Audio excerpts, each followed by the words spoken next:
All right, welcome to The Guru and the Good Dude. I am Tim Warlow, the Guru, and today I have an awesome guest with me, Javier Treviño, right? Yes, that's me. Divide and Conquer. Now, I'm excited to talk to Javier because actually a couple podcasts ago we were talking about you. I had Mark Gagney in here who I think is probably one of your biggest fans and supporters. Great guy. Yeah, met him out in Bernie. Yeah, every time that I have seen him in the last couple months, he's wearing a different shirt from you. So we're going to get into, on this podcast, we talk about our stories. We let entrepreneurs talk about, how they got into the business and what they do.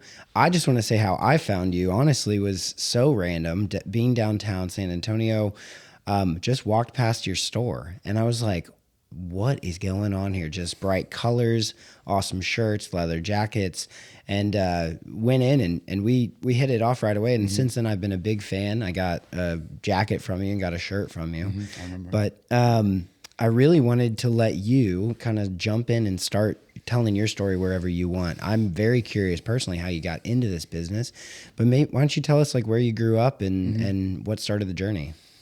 It's a great way to start, and thank you for having me on and being a great client. Yeah, as you said, you do have one of our beautiful leather jackets. Yeah, and one of our guayaberas.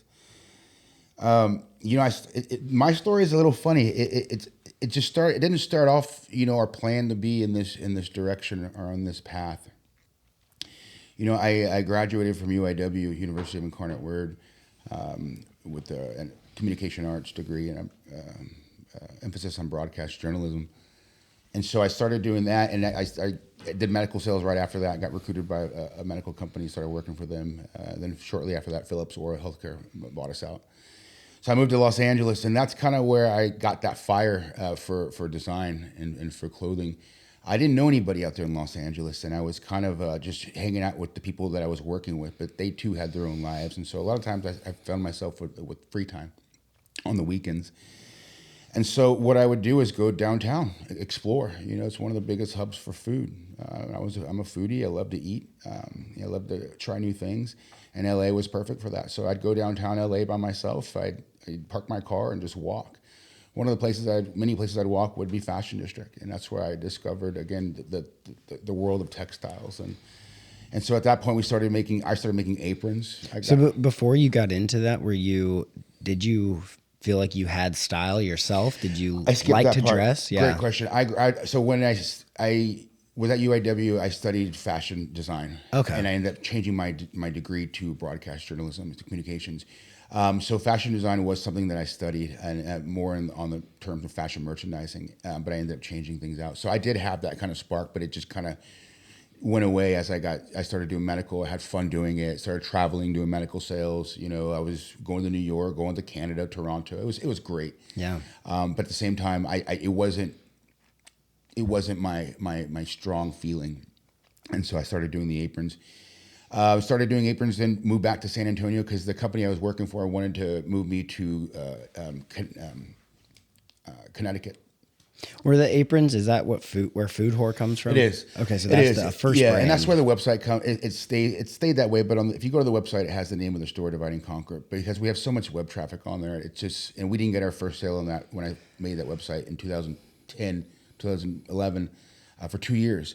So it takes a while, and that's before social media really kind of took off. And so it took a while to get that rhythm going. And so I just said, fuck it, let's leave it. And so that's where that website comes. But we started, a whole new company back in 2019, Divide and Conquer, Denim and Leather, and that's where we design and we manufacture our own clothing. Wow! So you're in LA and you're walking down all these stores where there's a lot of boutique stores, obviously, that almost don't have brands, and people are making stuff. Yeah, what I'm doing, there's a lot of people doing that, and as far as clothing, and one way to stay ahead or stay different is I focused on what we call the guayabera, and what we all kind of grew up with it, regardless of our heritage, especially here in South Texas. And it's a shirt that we've embraced big time. We grew up with it. And I realized, not just because my grandfather was wearing them all my life and his life. And so when I moved back to San Antonio, I started doing the aprons, and we started selling to restaurants because the Pearl was being built, and great chefs like Jason Dady and Stephen Bowers were all about our aprons and supporting, and I love those guys and thank them for that.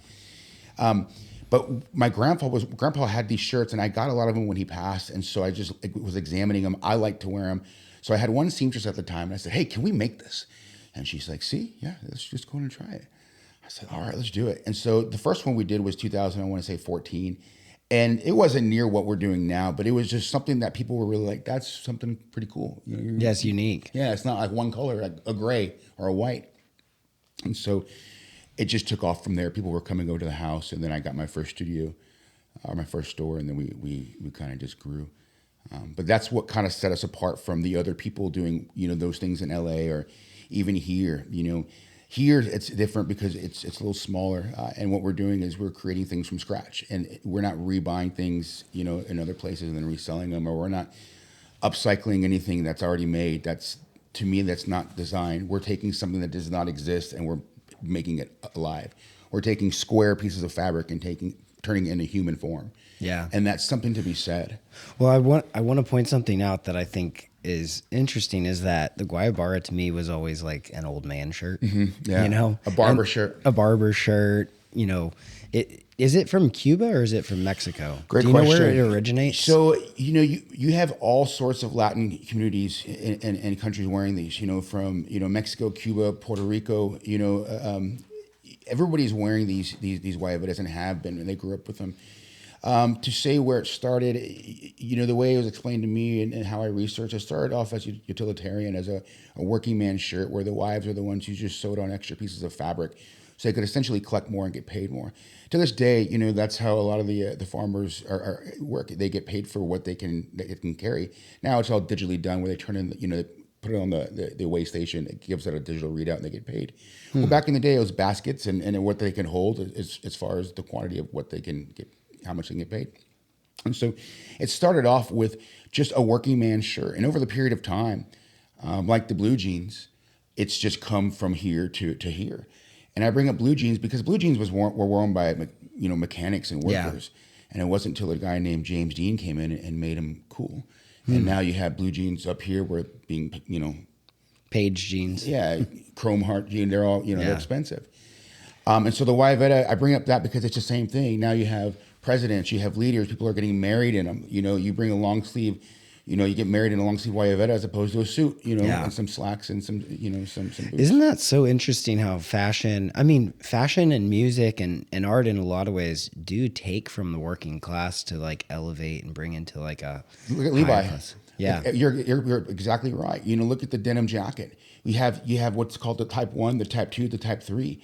The type 1 is the one that had the lower pocket, one left breast pocket, but it was lowered, and it had those pleats. And people don't realize what those pleats were for, even though we're recreating that jacket all day long. You know what the pleats were for? Mm-mm. For the miners when they were mining in the underground in those mine caves, and it was to give them extra movability, so it can move. Yeah. But what you said is right. It started from that, and now we're making leather jackets in that type 1. Right. We're making leather jackets in type 2 and type 3, whereas Levi's been making these since, 1500s, 1916, it's forever. There's one type of the jacket. Yeah. So yes, you're right.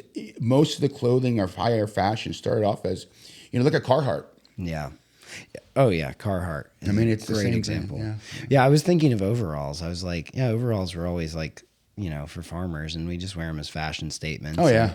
And, that one guy on Love Island 2 seasons ago brought the overalls back. But so I wear overalls when I have. If I could pull them off, man, without a shirt underneath, I would do it. That's the way to go. Funny. That's a picture. But yeah, that's super fascinating to think about that trajectory of working class clothes becoming a fashion statement, paying homage maybe in some ways. Some people might say it. The difference also with me is that we're not making, having these drops, and that's great. We're not doing these fall, season or these winter, collections. We're making clothes for the working man. And when I say that, I mean, these long sleeve guayaberas, short sleeve guayaberas, jackets, people who work hard and they want to, they deserve to reward themselves after they take care of their families. It's people who work on a regular basis. That's who wear our clothing. It's not, It's not for everybody, but at the same time, we try to be that way. Well, I think what's great, I mean, I will say there's very few, if any, people out there making clothes. Like, no, it's a dying art. It's a dying art. I mean, fast fashion is where it's at, and it's our fault. We talk about all these mass production, and all these companies out of the country doing this, but we're the ones who own those companies. We're the ones who are wanted just the cheaper labor, and so we pushed it so far away because we want to make a higher profit. Right. But at the same time, we're messing with the not the style, but the way it's made. The cottons or the linens that we're making it with. They're being cheaply made, or they're just not as high as quality as some of the other textiles that are out there, because we want to make a higher profit and sell to the everyday consumer at a cheaper rate. Right. But just go to Goodwill and see how many things wind up there that we just like waste because they fall apart or they're not in style anymore. Whereas what you're doing is probably a reflection of what clothing would actually cost if it was all manufactured here, but how long it would last too. It's a good point, because we have clients who've been with us for 6-7 years, and they'll wear guayaberas from that time, and they're crisp, they're clean, the colors are bright. You take care of them, and it shows. Good textiles will last you. Good linens, good cottons will last you. It will last you for a long time if you take care of it. We do tend to have some hard water sometimes here in South Texas, but again, you dry clean your stuff. They're gonna last. If you spend good money on anything, a couch, a car, you're gonna take care of it. It's the same thing with clothing. It's gonna last a lot longer. Yeah. Well, hey guys, can you guys put your phones on silent? Is mine just? Somebody's dinging. Oh my God. Dang it. I couldn't even hear it. Okay. It's on silent. Carry on. Thank you. So let's back up a little bit. You started this company, and I didn't even realize it's been 15, 16 years now, right? As far as making clothing, making aprons, and then going into guayaberas, and then going into jackets shortly after that. And then we started as far as a separate company from the food whore company, because the food whore company was just kind of just doing aprons. 2019 is when I started Divide and Conquer. Okay. And established that LLC. So during that time, I mean, like that's a long time to just work for yourself. Keep selling going. Aprons, man. Yeah. Like there's got to be some struggles on the way. Oh gosh, yeah. People don't ask about that very often, or they don't see that, and they just see, the store. Or, I drive a 2015 Chevrolet, truck. It just hit 130,000 miles. There has been, but at the same time, there's been some great, milestones that have come with it, from being able to buy my first house with the company that I started in my garage. That's amazing. Yeah, to having my baby, to going to one of the best schools, in San Antonio because my company. Yeah. That says a lot. So I'm there has been, we've lost some people along the way. That means a lot to me. But at the end, you have a dream, you have a goal. I'm a very big person about setting goals and achieving them.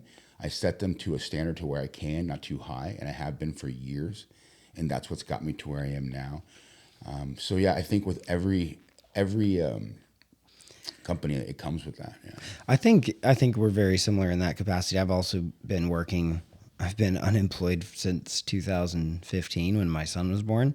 I've been working for myself the whole time, and I want to say, like, what has kept me going the whole time is the desire to work for myself, because I never wanted to go back to making other people more money than I was making for myself. But I had the goal, and you set these goals every single day. So yesterday with my team, we sat down for coffee and we revisited, and nothing we talked about was a monetary goal. Nothing we talked about was a sales goal. It was like, what kind of life do you want to live? What kind of, if it's having things, great. If it's buying investment properties, great. But what do you want your life to look like? Is it freedom? Is it financial stability so that you can go travel, so you can take vacations?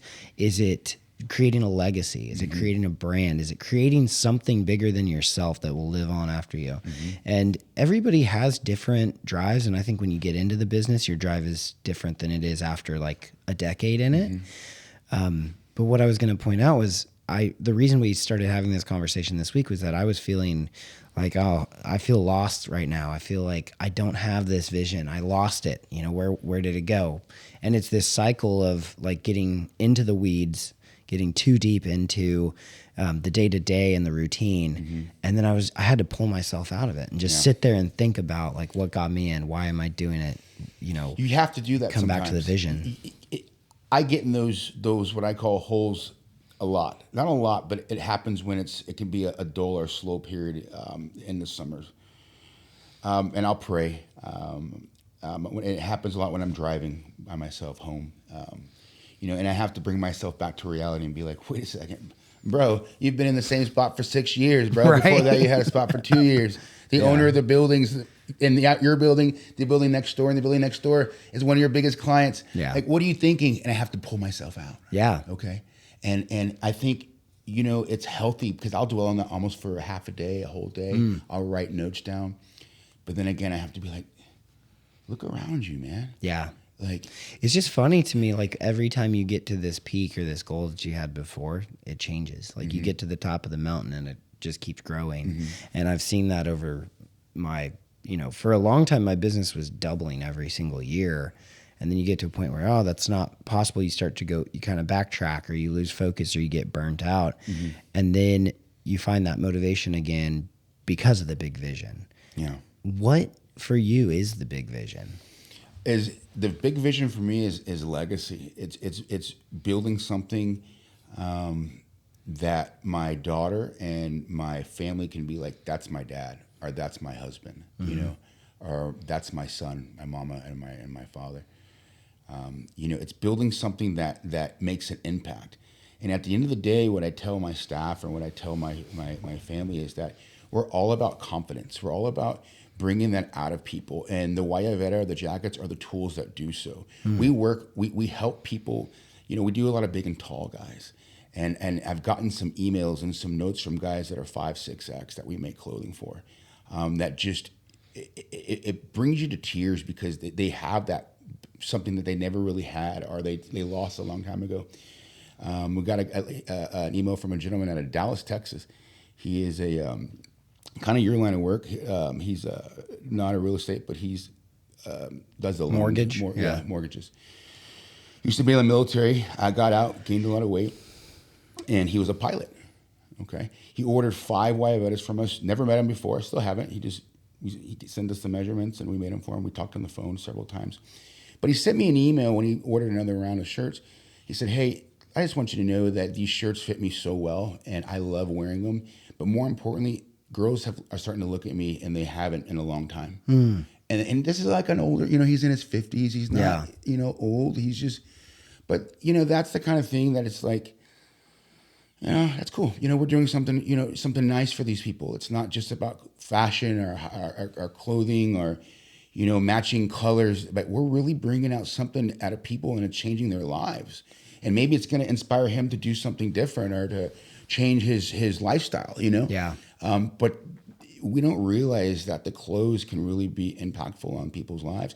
Maybe there's somebody who don't, you know, talk or they're kind of shy. You walk into a room with one of our shirts, they're going to come up to you. Yeah. Yeah. And that happens with all the shirts, you know, and I'm not being biased. Grown men will walk up to other men and I'll tell people before they leave, if they buy a shirt, like they're not hitting on you. They're not trying to, like, it just happens, you know, and they're does. cool.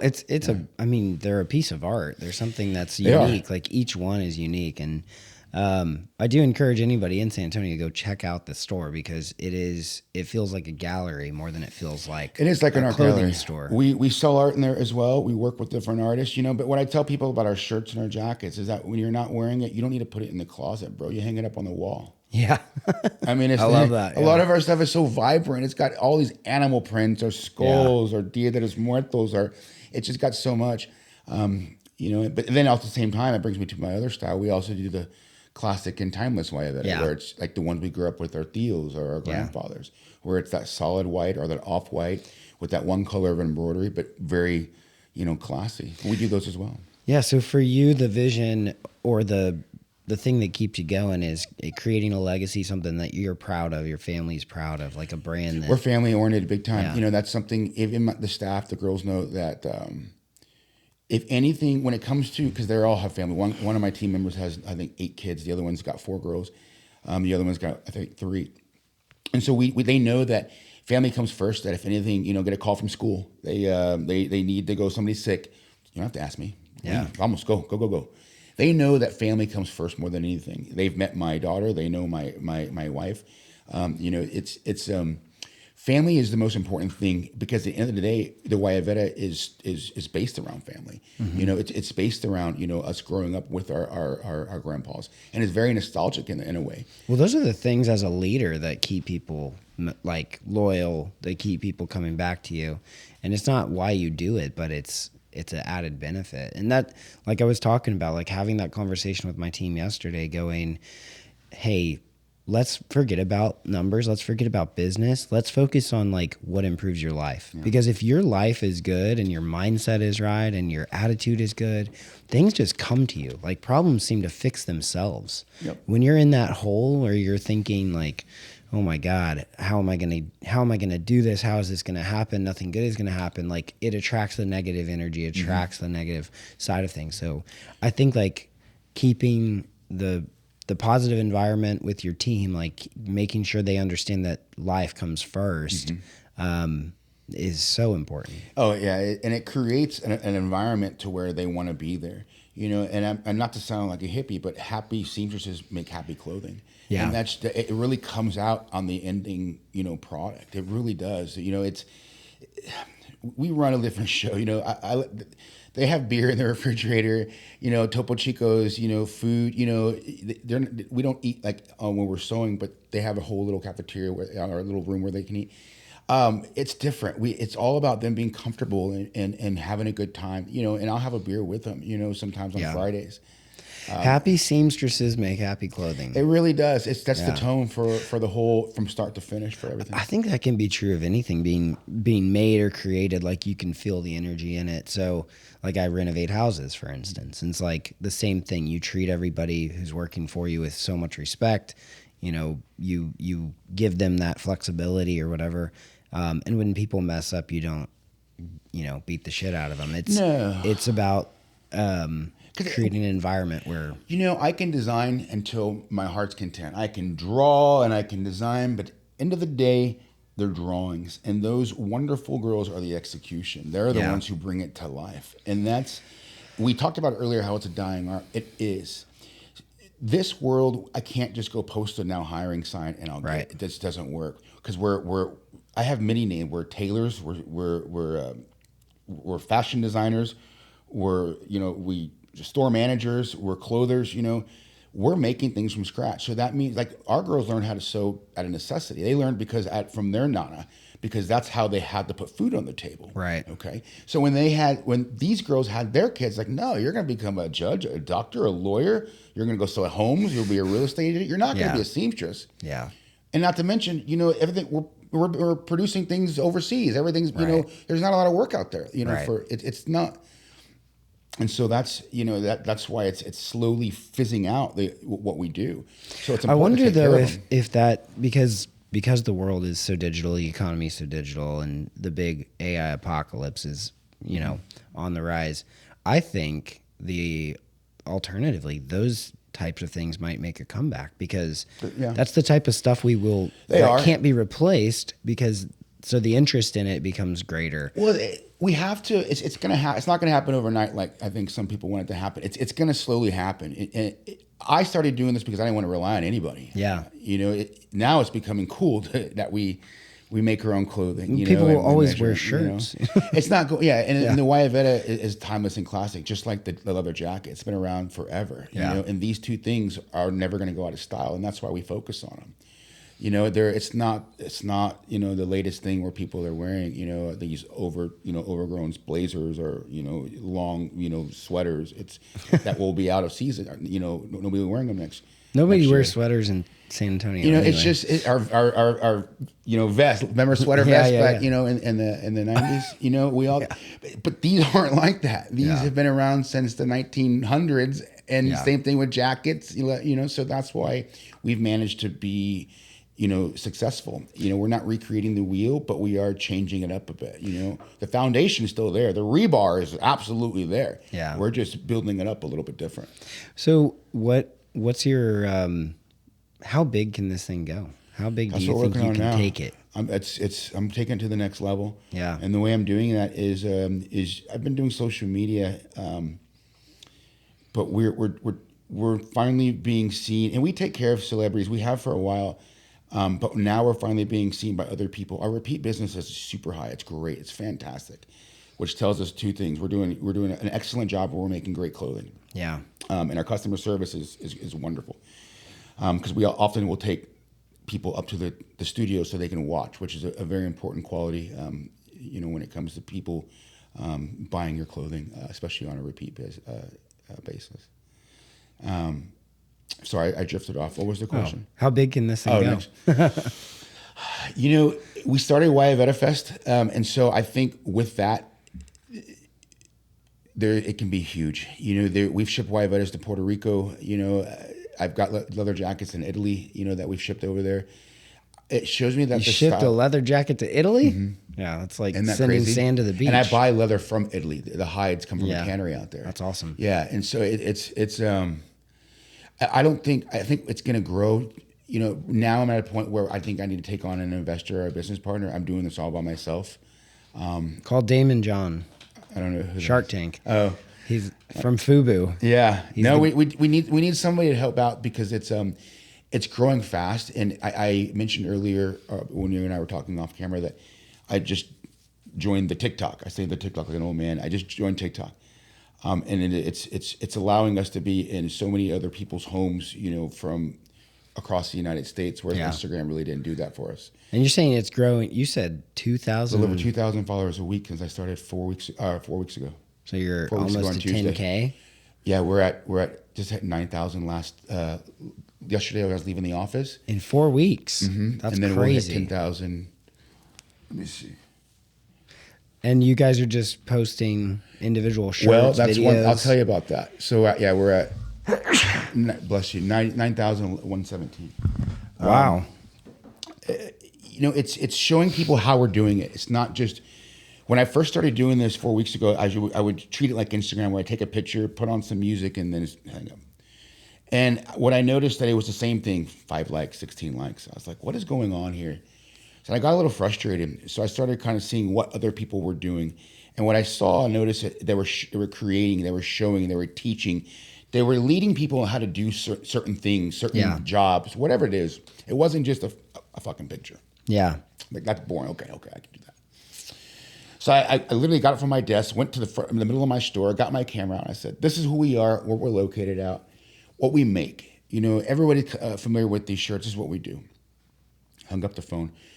That video that's at almost 350,000 followers or likes, and that one just catapulted us. I was like, okay. So the next day, I was like, let me do another one. So I started doing this like TikTok Tuesdays. I started more than that. I started posting every day as far as videos. The girls sewing. The embroidery, our customers picking up, and it really kind of bolted, the likes and the comments, and then now, so that took about a week for us to turn likes into real money. So people started DMing in. Oh, they started DMing that day, and that's an all day job. It's hard to keep up with that.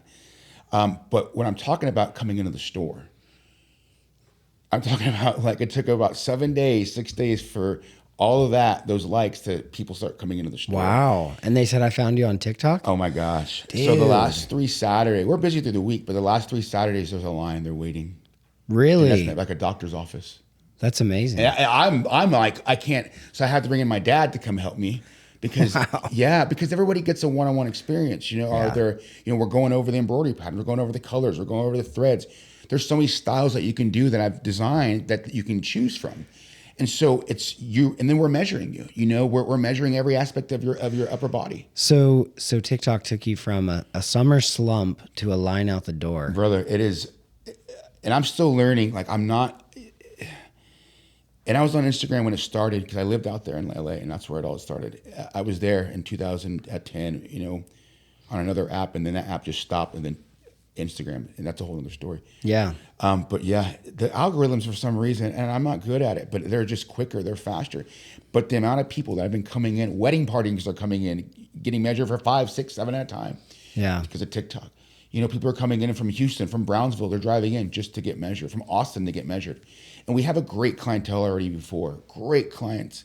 But now it is just introducing, like to the point where I can't breathe, especially on the last 3 Saturdays. Oh my God, I can't go to man. the bathroom. I can't eat. You need help. I do.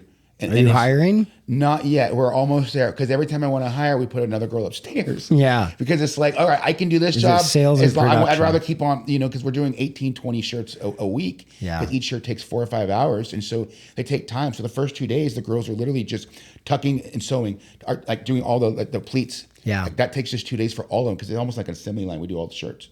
And then the last is going to be, you know, all the buttons. And so it takes time. So I'm like, bring another girl up there. If we're going to hire, I'll do this. Put somebody up to keep the production going. Yeah. Well, because if you hired more sales, you would have a longer wait on the back end. Yeah, and that's the thing. We try to keep it between like a 4 and 5 week wait time. 4 and 5 weeks for custom. Yeah. Yeah. And they're willing. That's, you know, we make different products, but I try not to go beyond that just because, you know, they're excited. But at the same time, it's no different in art, you know, and you don't want to rush these girls. And I tell us that because we'll have people ask, hey, I placed an order, you know, 4 weeks ago, and I'll look at the date. It was 2 weeks ago. Yeah. And I get it. They're excited. They're stoked. I love that enthusiasm, but I tell them I can't rush them, and Yeah. you don't want me to rush them. You know, let Art them do their takes thing. time. Yeah. Yeah.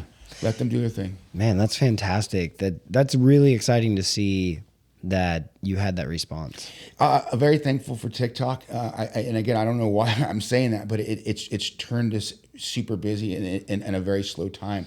So I was telling my wife is that it's probably going to get a lot busier. Yeah. We've had people come in and congratulate us, you know, because they found us on there and they see the store, and they're just like, you know, and I tell them a story about how we just got on it, and they're kind of like shocked that we have. Yeah. Because it keeps growing, it just keeps growing.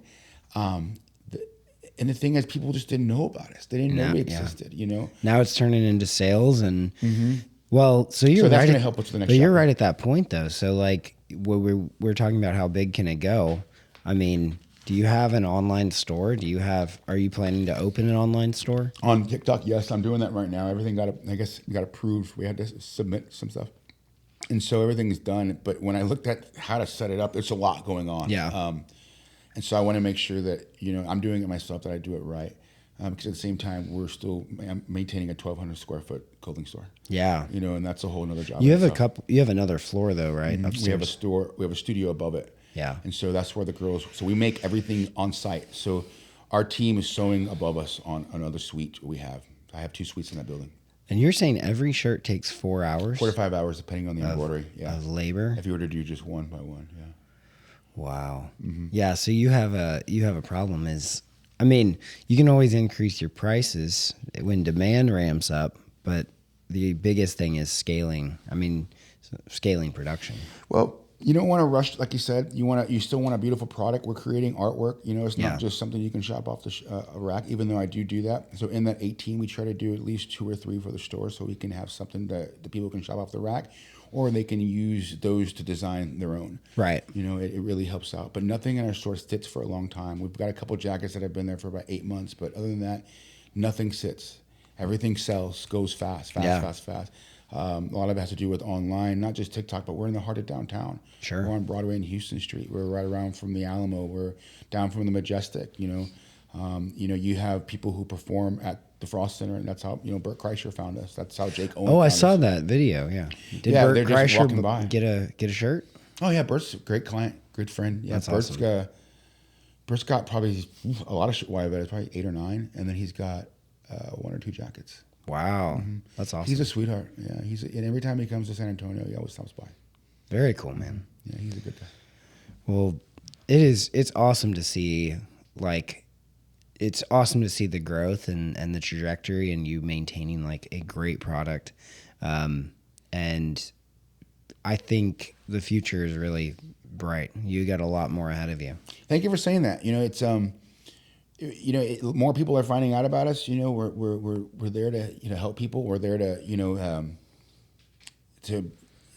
bring color to people's lives, and sometimes it can be a dark time, and so I'm just thankful that I found this path, or God put it in front of me, and and it allowed me to keep pushing the gas pedal down and steering in the right direction. What would you say to anybody who has like a dream or a vision like that that's torn between staying corporate and working for somebody else, or like pursuing that?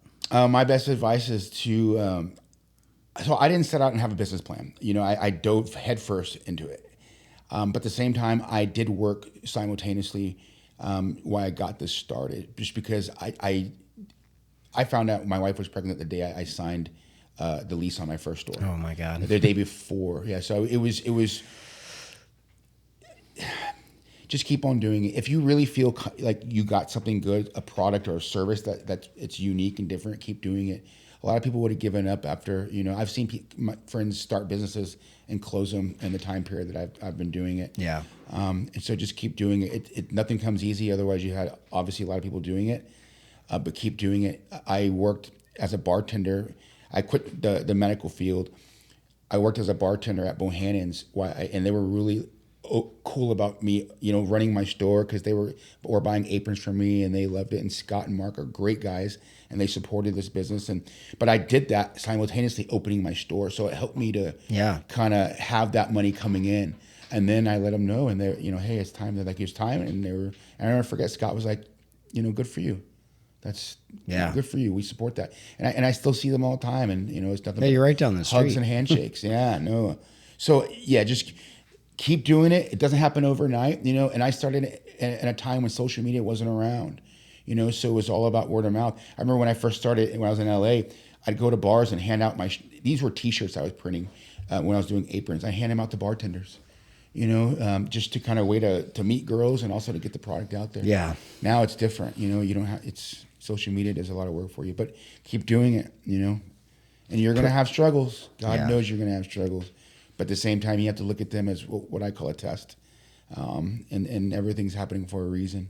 I promise that. Well, I think without the struggles, and there's no glory in the end when you win, it's like, oh, well, everything was easy and handed to me. And no, you need those, trust me. And then you got great stories to tell on to your friends. Well, the other part of it too is that you learn after doing it for a while, there is no like destination, right? Like running a business is just the journey on the way up, and sometimes you're making money and sometimes you're not, and you got good years and bad years, and you have to have the mindset that when it gets slow, and that's what got me on the TikTok was no idea is a bad idea. And that's what I was telling my wife. I was like, just shoot out some ideas. What can we do?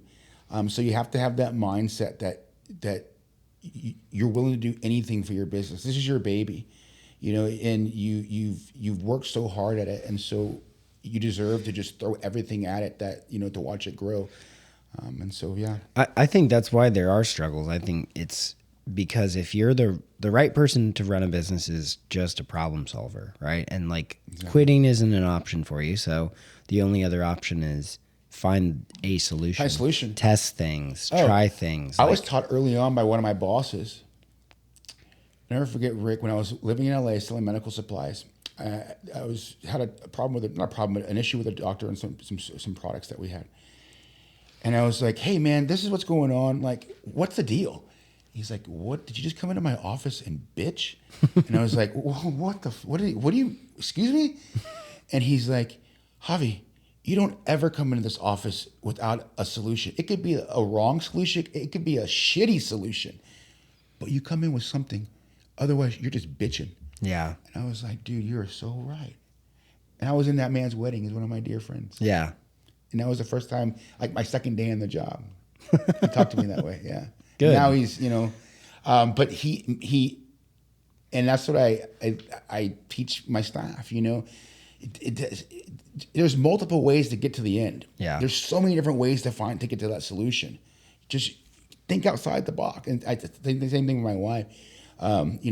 There's multiple ways to get there. We don't have to do things one way. We can do things, other way. And so that's how we look at problem solving and this business. Absolutely. Yeah. No, it's crucial. And now is a good time to have that conversation, because I feel like we were just talking about, you know, summers are a tough time for restaurants, for retail, for a little bit of everybody, but I think it's a great time to reevaluate what you're doing right, what you're doing wrong, and where you should focus the rest of the year. And we're constantly adapting. People keep asking me like what I specialize in.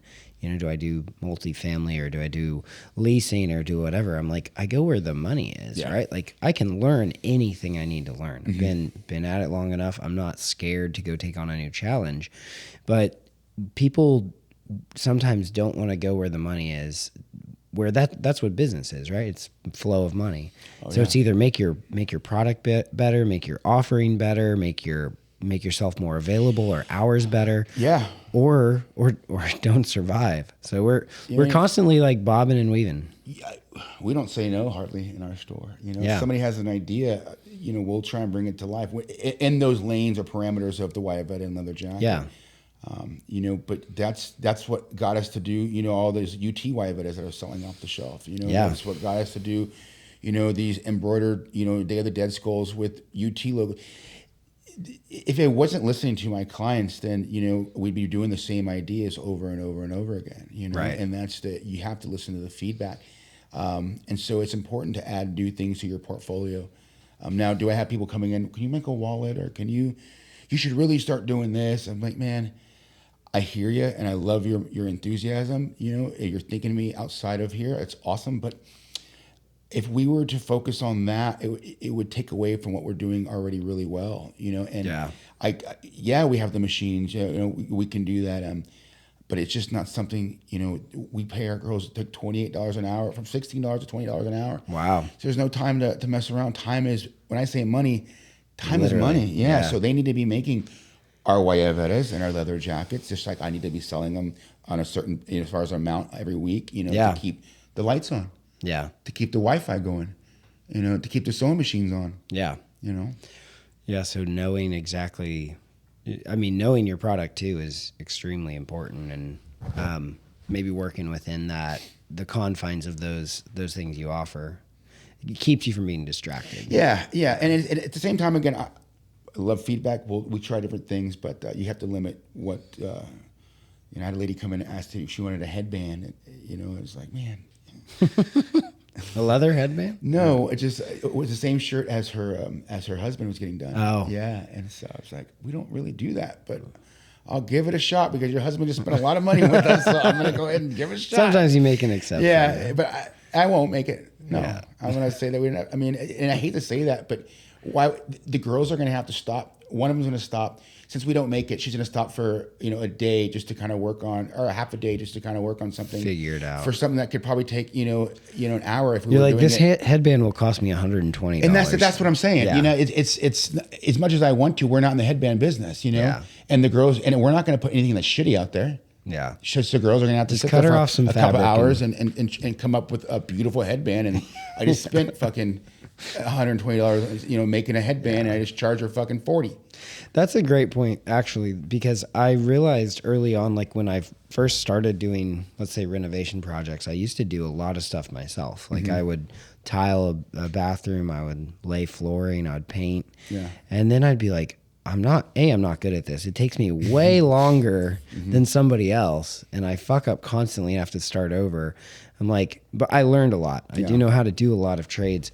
But after the first time I did that, I was like, I'm just hiring people. Like, it's worth every penny to have somebody who's an expert in one thing versus the other, and not spin your wheels like trying to figure out something new in business. So you call a plumber because you need your toilet replaced, or you have something going on with your toilet, because they're an expert at their field. You could do it. Yeah, you could do it. Sure. And then it leaks. Yeah, you call a tattoo artist because you want a tattoo art. You could do it. You call I could not do it. You call an electrician because you need something done. Well, or you call a painter because you can but you could do it.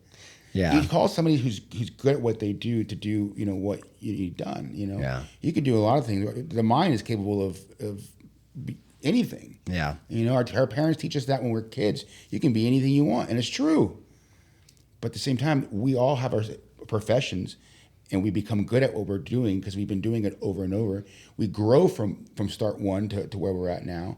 And so that's why what makes us good. That's why people seek us out. Yeah. You know? That's so true, man. Hey, well, I'm going to wrap it up on that because I feel like we've had a really good conversation. I've been really loving, like I said, seeing what you guys are doing, seeing the growth, and now I'm gonna go look you up on TikTok and please follow yeah, the journey. Divide and Conquer Clothing. You know, it's something unique. It's something different. We're not doing anything new. It's the old-fashioned way. We're measuring people. You know, you're looking at fabrics, and we're making clothes. It's something that we've just drifted so far away from doing over the years that people just don't know how it's done anymore. And now we're making guayaberas that people are buying, not because they're guayabera or there's significant culture behind them, just because they're cool shirts. Yeah. You know what I mean? The fabrics that we use. And we love that because you have a whole generation that's wearing them now, you know, because they're cool shirts. And so it's important to keep that guayabera because at the end of the day, for me, it's because my grandfather. Right. It's about the culture, the history, and the identity. Right on. Yeah. Hey, well, thanks again for joining us. Thanks for having me, Tim. This was fun. I appreciate that. This was really fun. I appreciate you having me. Tune in next week for something else exciting. We're going to find somebody else. You know anybody else who'd want to be on the podcast? You know a lot of people, don't you? I do know some very You want to bring Bert people. Kreischer on? Oh, man. I can text him, but I don't know if he'll answer. Yeah, he's pretty busy. All right. But we can. I can definitely send some people your way. Sounds good, man. Some other like-minded individuals. Well, thanks again. Thanks all for right. having me, Tim. We'll see you. Bye-bye.